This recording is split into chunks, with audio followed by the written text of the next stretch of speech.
سلام. پادگان ارتش تا همین جاده است؟ بریدگی دست راست. سرباز همونجایی؟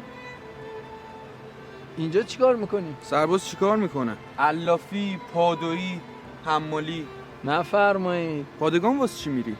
با جباری کار داری؟ فکر کنم. هرچی که عوضی. هر روز کم اذیت میکرد، حالا باید وسط این بیابونم پست بدیم. اینجا؟ میگم ما آدم نیستیم، ما با غذا نمیخوایم. از صبح همه رو خسته و کوفته بلند کرده، صبحونه هم که نخوردیم. ما رو گذاشته بالا اون برجک و میدون صبحگاهی که چی؟ که یه حمالی قراره بیاد بازدید پادگان. برو واسه چی اینجا گذاشته؟ که چی؟ که موقعی که اومد ببینمش بیسیم بزنم.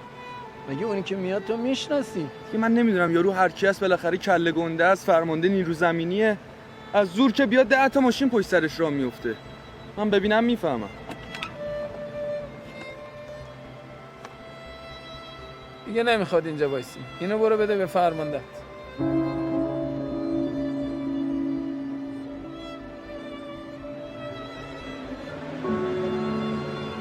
فرمانده محترم، شما اگر به وظایف درست عمل میکردی نیازی نبود سرباز رو خسته و گرسنه وادار به بیگاری کنی که فحشش رو هم خودت بخوری و هم من.